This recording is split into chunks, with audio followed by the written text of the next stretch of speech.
राष्ट्रीय संस्थापक अध्यक्ष माननीय भाई आवी चांदणे यांच्या आदेशानुसार मी सातारा जिल्हाध्यक्ष बापूसाहेब लांडगे आजपासून बेमुदत हे आंदोलनाला बसलेलो आहे। याची महत्त्वाची आमची मागणी अशी आहे की कराड शहर हे संवेदनशील शहर असून शिक्षणाचं माहेरघर आहे, पण ह्या कराड शहरात आणि कराड तालुक्यामध्ये आता सध्या काय चाललेलं आहे तर अवैध धंद्यानं विनापरवाना बेकायदेशीरपणे अवैध धंद्यानं हाहाकार माजलेला आहे।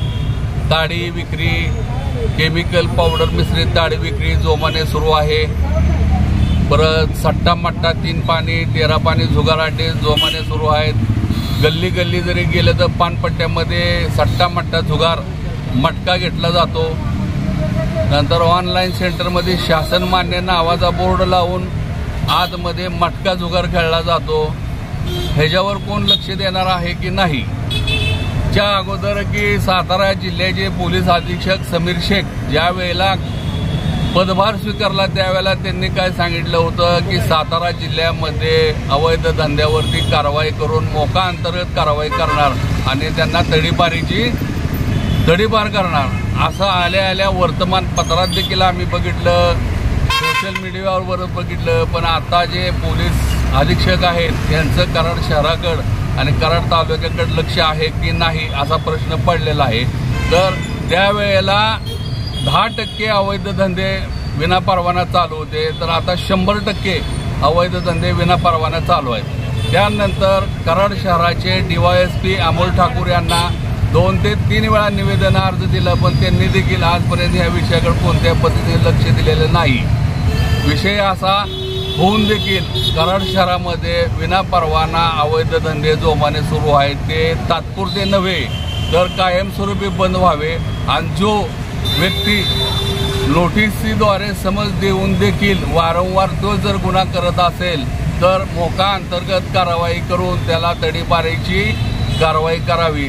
त्यामुळे काय होणार आहे की जे गोरगरीब कष्टकरी जी आहेत यांची लूट थांबणार आहे। विषय आता कोल्हापूरचे महानिरीक्षक IG साहेबांना देखील आम्ही निवेदन पोच केलेलं आहे। IG साहेबांनी देखील असा आदेश दिलेला आहे की अवैध धंद्यावरती कारवाई करा। पण कोल्हापूरचे महानिरीक्षक सुनील फुलारी साहेब यांचं देखील सातारा जिल्ह्याचे जिल्हा पोलीस प्रमुख, कराड तालुक्याचे DYSP अमोल ठाकूर, कराड शहराचे वरिष्ठ पोलीस निरीक्षक याकडे पूर्णतः दुर्लक्ष करीत आहेत। यामुळे जोपर्यंत कराड शहर आणि कराड तालुक्यातील बेकायदेशीर विनापरवाना अवैध धंदे बंद होत नाहीत तोपर्यंत माझं ठिय्या आंदोलन चालूच राहणार आहे। याची सर्व वरिष्ठ अधिकाऱ्यांनी खास करून कोल्हापूरचे महानिरीक्षक सुनील फुलारी साहेब यांनी या विषयावर लक्ष देऊन सातारा जिल्ह्यात काय चाललंय, कराड शहरात आणि कराड तालुक्यात काय चाललंय याच्यावर तुम्ही स्वतंत्र टीम नेवावी। जोपर्यंत माझी मागणी मान्य होत नाही तोपर्यंत माझं बेमुदत हे आंदोलन थांबणार नाही। माझा प्राण जरी गेला इथं तरी चालेल, कारण की मी ज्या वेळेला निवेदन अर्ज देतो, अवैध धंद्याविषयी उपोषण करतो, आंदोलन करतो, तर ते अवैध धंदेवाले माझ्यावर प्राणघातक हल्ला करतात असे माझ्या बाबतीत घडलेलं आहे। यामुळे कुठल्याही सामाजिक कार्यकर्त्यावर असे प्राणघातक हल्ला होऊ नये, कोणत्याही कार्यकर्त्याला पोलीस प्रोटेक्शन द्यावे हे अशी माझी मागणी आहे। आणि जर माझ्या जीवाला काही धोका जर निर्माण झाला तर याला सर्वस्वी जबाबदार आहेत कोल्हापूरचे महानिरीक्षक सुनील फुलारी, सातारा जिल्ह्याचे जिल्हा पोलीस प्रमुख समीर शेख, कराडचे DYSP अमोल ठाकूर, पण कराड शहराचे वरिष्ठ पोलीस निरीक्षक आणि पोलीस प्रशासन सर्वांना निवेदन पोच झालेले आहेत, पण आज देखील कोणत्याही प्रकारे कारवाई झालेली नाही। याचा अर्थ आम्ही काय समजायचा? वारंवार आम्ही फक्त आंदोलनच करायचे का? तुमचं कर्तव्य काय?